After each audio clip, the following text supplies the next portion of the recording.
Salman yang dimuliakan Allah. Pertama-tama kita panjatkan puji dan syukur kehadirat Allah Subhanahu wa taala yang masih memberikan kesempatan kepada kita malam ini untuk sholat Isya dan sholat tarawih bersama, dan juga telah memberikan kesempatan kepada kita untuk menyelesaikan hari ke-13 dari saum Ramadan kita. Sudah lebih dari 40% kita jalan saum Ramadan kita. Ada kegembiraan, tapi juga ada terbersit kesedihan karena 60% lagi kira-kira Ramadan akan meninggalkan kita.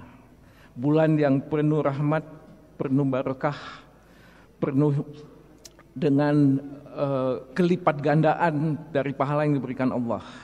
Dan satu lagi, kita tidak tahu apakah tahun depan kita masih akan bertemu dengan Ramadan. Nah, pada kesempatan sekitar 20 menit ini saya akan bicara tentang sebetulnya intinya doa yang sering sekali kita panjatkan setelah habis sholat. Rabbana atina fid dunya hasanah wa fil akhirati hasanah wa qina adzabannar. Kita meminta kebaikan di dunia dan kebaikan di akhirat. Nah, tema sentral ini saya bungkus dengan topik menjadi khusyuk, kemudian fokus di tengah banyaknya gangguan-gangguan digital dan apa yang biasa kita lakukan sebagai mahasiswa, multitasking. Nah, tapi intinya seperti saya sampaikan tadi adalah saya ingin bicara tentang kebaikan yang kita peroleh di dunia dan di akhirat. Nah, saya akan mulai pertama tentang khusyuk. Pentingnya khusyuk. Saya kira kita sudah tahu bahwa salah satu ciri mukminun, orang yang beriman, itu adalah sholatnya khusyuk. Seperti dikatakan pada surat Al-Mu'minun ayat kedua. Dan kemudian sholat yang khusyuk ini dapat menjadikan bagi kita penolong. Itu difirmankan Allah pada surat Al-Baqarah ayat 45. Auzubillahi minasyaitonirrajim. Bismillahirrahmanirrahim. Wasta'inu bis-sabri was-shalah wa innaha lakabiratun illa 'alal khashiyin. Shadaqallahul azim. Jadi tafsirnya atau pemahamannya adalah jadikanlah sabar dan sholat itu sebagai penolongmu. Tapi hal itu adalah hal yang tidak mudah, kabiratun illa 'alal khashiyin, kecuali bagi orang-orang yang khusyuk. Nah, khusyuk ini memang tidak mudah. Kalau kita bicara tentang sholat khusyuk itu artinya kita berhasil menundukkan hati kita, pikiran-pikiran kita pada waktu sholat, sehingga pada waktu sholat kita hanya fokus mengingat Allah.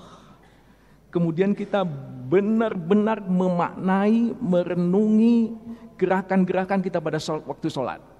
Pada waktu kita sujud, kita letakkan kening kita di lantai. Artinya apa? Betul-betul kita menghambakan diri kepada yang maha besar, gitu ya. Nah, itu betul-betul pada waktu sholat kita maknai betul, dan bacaannya pun kita betul-betul kita maknai. Jadi waktu kita mengatakan Rabbighfirli warhamni wajiburni warfa'ni, kita betul-betul minta ampun, betul-betul kita minta dirahmati, betul-betul kita minta ditinggikan derajat kita. Nah, itu artinya sebenarnya sholat khusyuk. Gangguannya banyak sekali, mulai dari jamaah lain yang lupa membuat HP-nya bergetar, bunyi.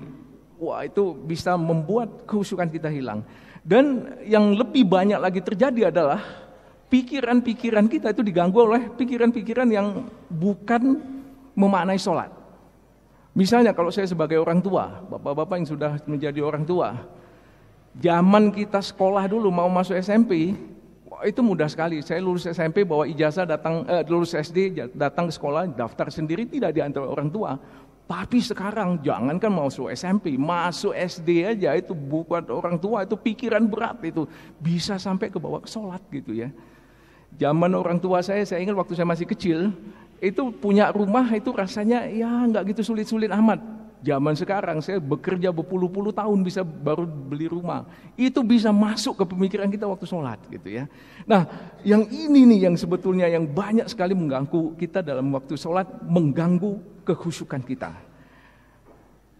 Nah, jadi sebenarnya pada saat ini demikian banyak gangguan-gangguan, sebut aja distraction gitu ya, yang dapat membuat perhatian kita selalu terpecah ya. Jadi distraction yang kita miliki sekarang, seperti saya katakan tadi, jauh lebih banyak dari zaman dulu gitu ya. Pemikiran-pemikiran, kemudian ya zaman 20 tahun yang lalu belum ada nih gadget begini. Sekarang di saku bapak-bapak mungkin ada 2, ada yang punya 3 gitu ya. Dan itu semua pengganggu gitu ya.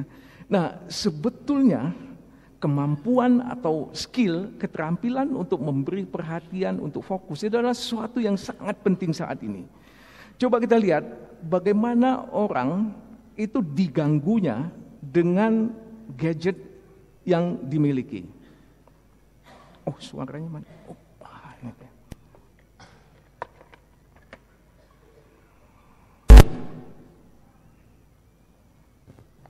Suaranya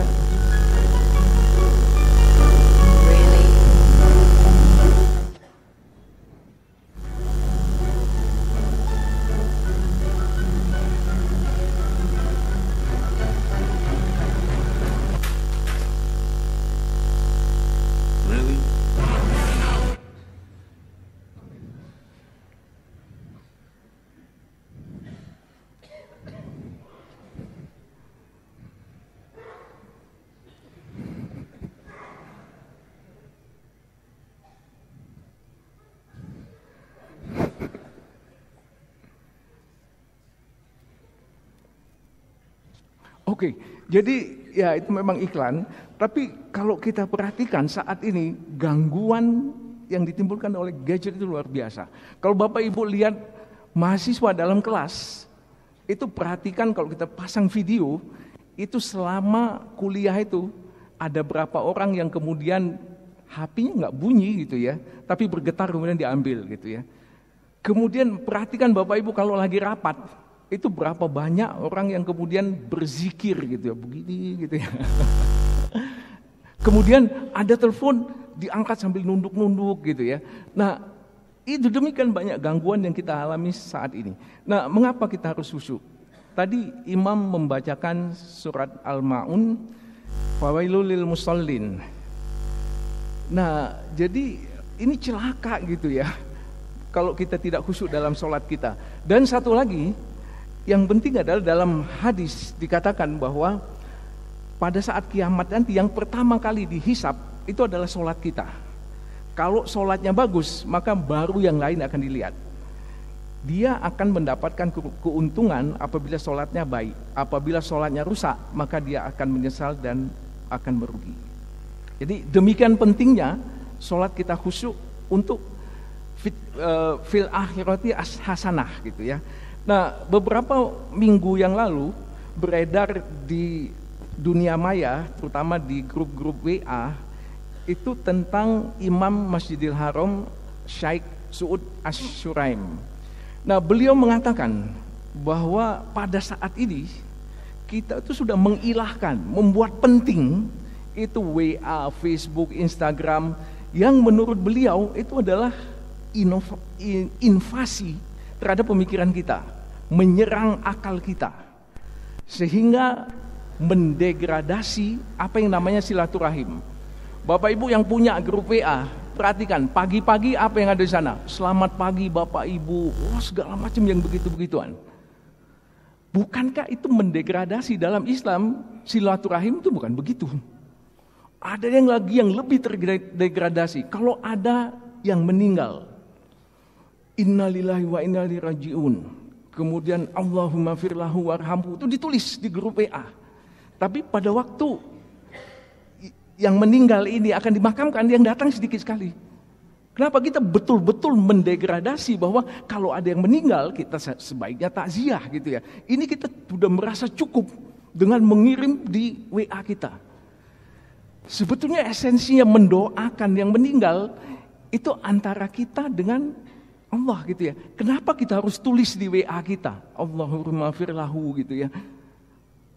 Apakah kita ini sedang diabsen gitu ya oleh anggota WA lain sehingga ini ngirim doa apa enggak gitu ya. Nah kalau saya merasa saat ini adalah kita demikian mendegradasi doa, kita mendegradasi silaturahim dengan WA ini. Ini yang dikatakan oleh Syekh Su'ud Asy-Syuraim ini, kita mengilahkan sudah gitu ya.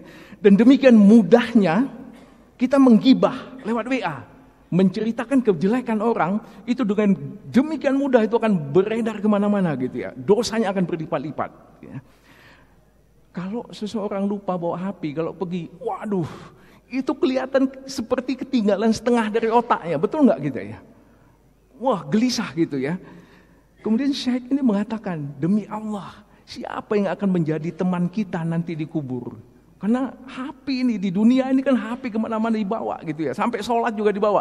Habis sholat itu baru assalamualaikum, udah buka dulu gitu ya. Ada email nggak gitu ya. Nah, apakah HP ini yang akan kita bawa? Nah, ada satu yang menarik. Komentar Einstein di tahun 50-an. Einstein mengatakan, saya khawatir akan datang suatu hari bahwa teknologi itu akan menggantikan interaksi antar manusia. Kalau itu sudah terjadi, dunia ini akan diisi oleh generasi-generasi yang idiot. Ini kata Albert Einstein. Kalau kita lihat ya memang inilah yang sering sekali terjadi, kita lihat di mana-mana. Di Indonesia pun demikian. Orang pergi bersama tapi masing-masing sibuk dengan kesibukannya dirinya sendiri.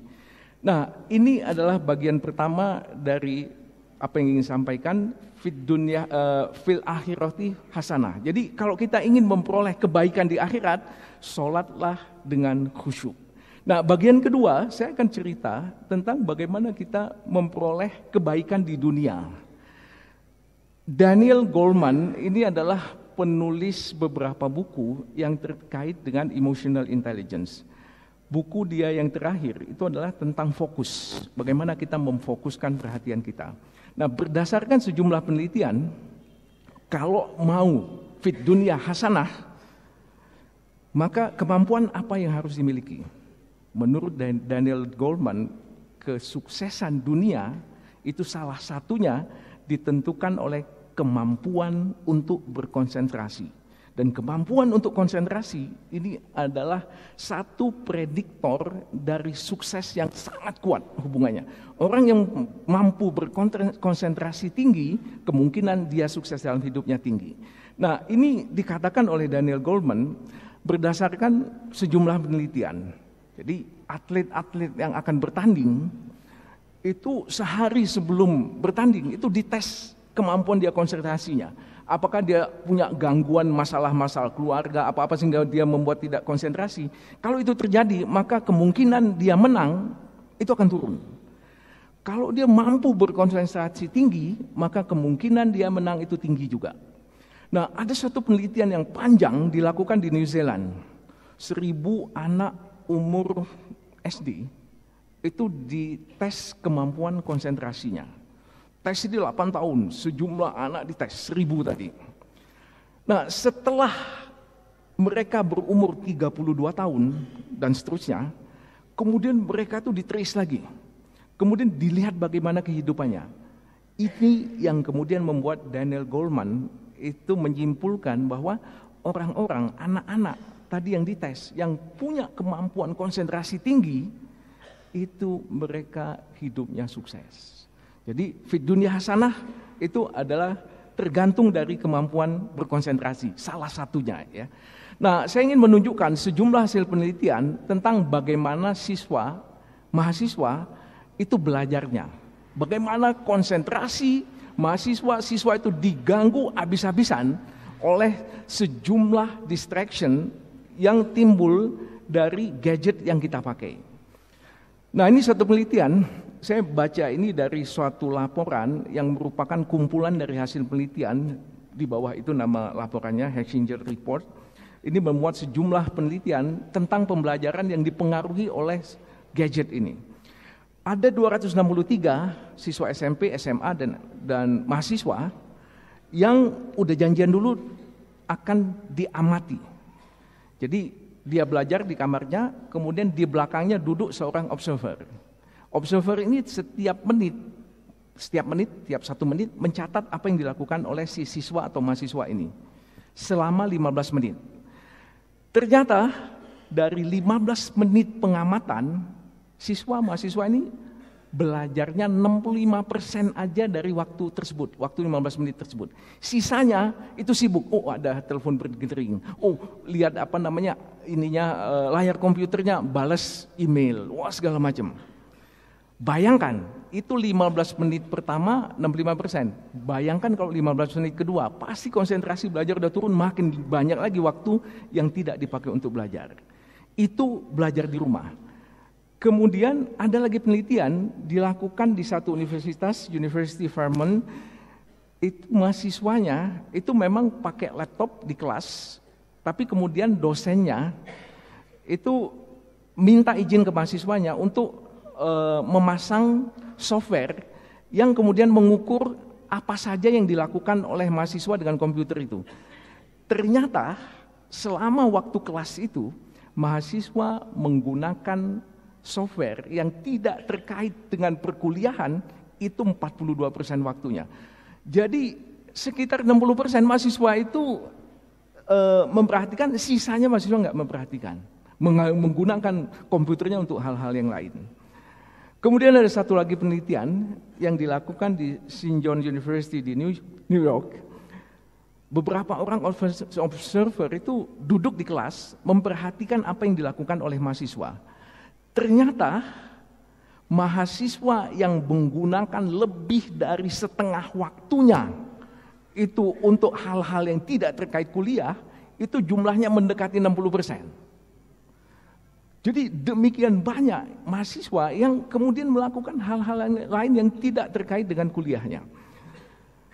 Nah, pertanyaan saya sebenarnya, seberapa besar yang bisa kita paham kalau setengah waktu kita di dalam kelas itu sebenarnya tidak fokus ke dosennya? Saya kira sedikit sekali atau mungkin hampir tidak ada gunanya. Karena pada waktu awal dosen ngomong definisi segala macam, ini kita lewat, belakangnya udah nggak ada yang ngerti kalau menurut saya. Nah, apa sih yang dilakukan siswa kalau sedang melakukan apa yang namanya multitasking tadi? Balas email, kemudian update profile Facebooknya, kemudian ngikutin chatting di WA sambil sekali-sekali ya masukin komentar gitu ya. Belajar di depan komputer, membuka sejumlah aplikasi sosial gitu, Facebook, kemudian segala macam lah gitu ya. Begitu ada yang ingin masukkan gitu ya. Artinya apa? Perhatian dia dari belajar itu dialihkan ke yang lain ya. Nah, sebenarnya apa sih yang terjadi pada waktu seorang mahasiswa dan kita juga yang sudah bekerja, itu bekerja, belajar, kemudian melakukan hal yang lain. Orang mengatakan itu multitasking, tapi sebetulnya kalau multitasking itu kan dilakukan bersama-sama. Otak kita itu tidak bisa melakukan dua hal sekaligus bersama-sama, tidak bisa.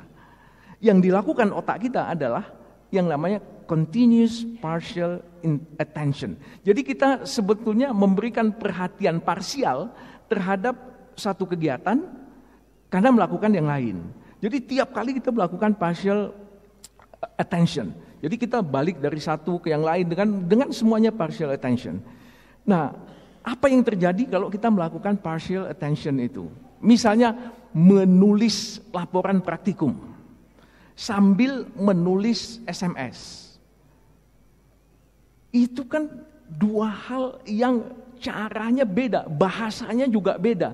Kalau nulis SMS itu kan yang huruf kedua, kalau huruf hidup dihilangkan gitu ya. Nah, apa yang terjadi? Saya sebagai dosen kadang-kadang melihat di tulisan mahasiswa itu seperti SMS. Jadi huruf hidup kedua itu dihilangkan gitu ya. Kenapa? Karena kecampur-campur antara ini tadi multitasking ini, kemampuan untuk fokus di masing-masing kegiatan itu jadi hilang. Nah, apa akibat dari multitasking ini? Akibat multitasking, kalau mengerjakan tugas pasti lebih lama. Kenapa? Karena sebagian waktunya untuk yang lain. Kemudian akan mengalami kelelahan mental. namanya mental fatigue. Dari satu aktivitas ke yang lain terus bola-balik itu akan mengalami kelelahan mental. Dan yang ketiga, kalau kita menyimpan informasi ke dalam otak kita, ke memori kita, sebenarnya apa yang terjadi? Informasi itu masuk lewat mata kita atau lewat telinga kita, masuk ke dalam otak kita yang bagian namanya short term memory, memori jangka pendek. Nah, di memori jangka pendek ini sebentar kemudian kita transfer ke bagian yang namanya long term memory. Nah, proses memindahkan informasi dari short term memory ke long term memory itu disebut decoding. Butuh waktu itu. Nah, padahal apa yang kita lakukan belum selesai proses decoding itu terjadi, kita udah pindah attention kita ke yang lain sehingga proses penyimpanan itu menjadi tidak sempurna. Cepat lupa. Dan yang berikutnya adalah disimpannya di otak informasi itu dalam bentuk yang berbeda dari seharusnya. Sehingga menurut penelitian dikatakan bahwa kalau seorang mahasiswa, seorang siswa melakukan tugasnya, mengerjakan tugasnya dengan multitasking, mengerjakan macam-macam yang lain, maka akan disimpan dengan cara yang berbeda yang sulit bagi dia untuk memakainya kembali. Misalnya kalau ada soal yang berbeda, keluar ujian soalnya beda dikit dari yang disampaikan di kelas, itu udah bingung gitu ya. Ini karena pengaruh dari multitasking. Nah, at the end, pada ujungnya nilai yang diperoleh akan rendah. Nah, jadi masalah yang kita hadapi saat ini adalah saat ini sebetulnya kita mendidik generasi yang belajarnya itu lebih dangkal dari generasi-generasi sebelumnya. Kemampuan generasi sekarang untuk memproses informasi itu dangkal. Disebabkan karena apa? Karena demikian banyaknya gangguan-gangguan yang muncul dari gadget yang kita kantongin. Yang sebentar-sebentar bergetar gitu ya. Kalau lagi sholat bergetar, apa yang terjadi Bapak Ibu? Memangnya Bapak Ibu bisa nggak peduli gitu ya? Jadi nggak khusyuk. Wah, ini mungkin berita penting gitu ya.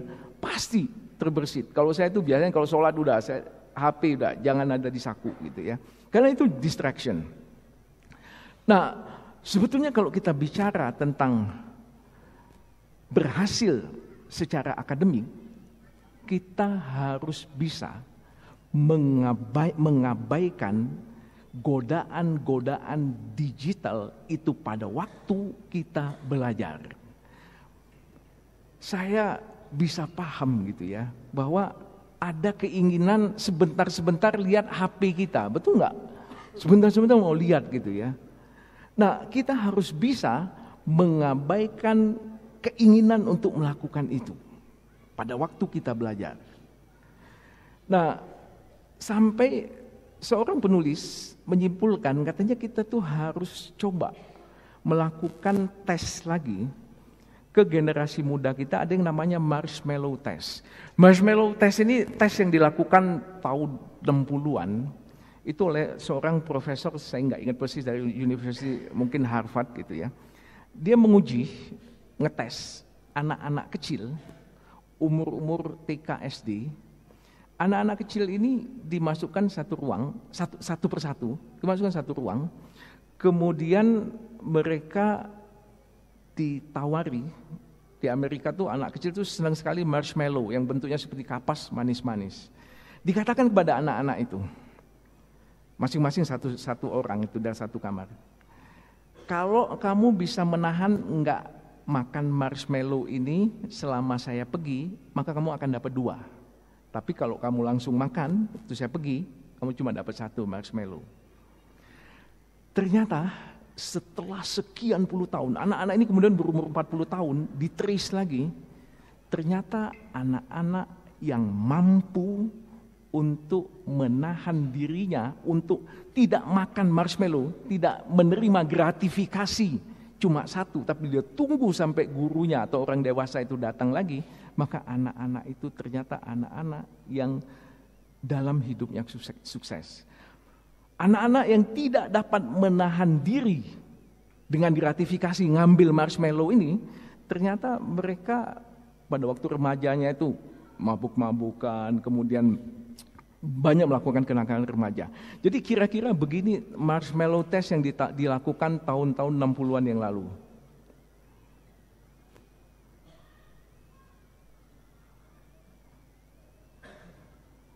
Enggak ada suaranya. Tapi enggak apa-apa, enggak ada suara.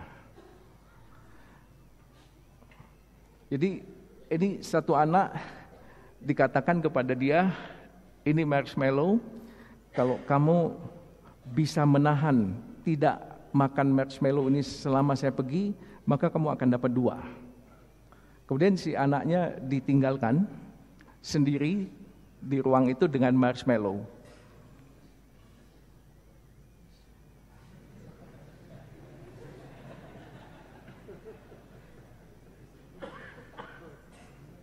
Apalagi kalau bulan puasa nih.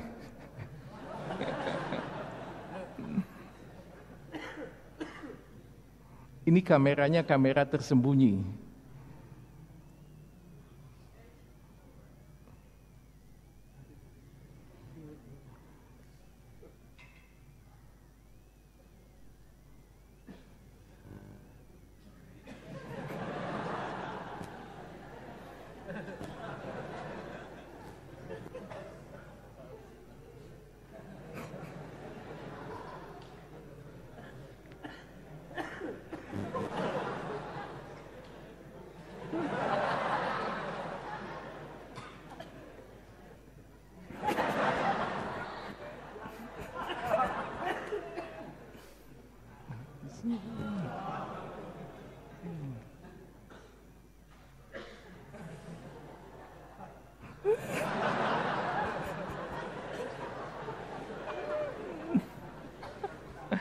Nah, Bapak Ibu, itu tadi tes marshmallow. Bagaimana seorang anak bisa nggak dia menahan diri untuk menunda gratifikasinya? Nah, kalau kita sekarang gratifikasinya itu dalam bentuk kita menunda untuk tidak buka HP kita. Bisa nggak kita melakukan itu? Nah, jadi ada satu tes yang dilakukan di Amerika lagi nih. Jadi mahasiswa itu dikasih kuliah tapi pakai video. Nah, tapi ini kan eksperimen. Jadi mahasiswanya udah janjian dulu nanti kamu akan dikirimi SMS. Jadi sejumlah mahasiswa yang ikut kuliah 30 menit ini dikirim 8 SMS, ada yang dikirim 4 SMS, ada yang nggak dikirim SMS. Ternyata apa? Setelah dites, jadi materi 30 menit ini habis itu dites mahasiswanya. Ternyata mahasiswa yang menerima banyak SMS, 8 SMS, itu skor tesnya paling rendah. Nah, mahasiswa yang bisa menahan diri, jadi dia SMS datang diamin aja gitu ya, itu ternyata dia bisa nilainya jauh lebih bagus, jadi significantly gitu ya, dari mahasiswa yang tidak bisa menahan diri dari membuka itu SMS-nya dan membalas gitu ya. Jadi sebetulnya kalau kita bicara tentang Fid Dunya Hasanah tadi, kita harus bisa, kalau mau berhasil secara akademik, maka kita harus bisa memfokuskan perhatikan kita pada waktu kuliah, sehingga kita dapat mengabaikan godaan-godaan untuk melakukan hal yang mudah. Betul nggak? Kalau buka SMS itu kan jauh lebih mudah daripada mendengarkan dosen gitu ya. Nah, kalau kita bisa mengabaikan godaan untuk buka HP kita, maka mudah-mudahan kita termasuk orang yang mudah untuk fokus. Jadi sebagai penutup, kalau kita bicara kebaikan di akhirat, sholat dan khusyuk, kemudian kalau kita bicara Fid Dunya Hasanah, maka kita fokus belajar. Penting untuk dapat menahan diri dari distraction. Wabillahi taufiq wal hidayah. Assalamualaikum warahmatullahi wabarakatuh.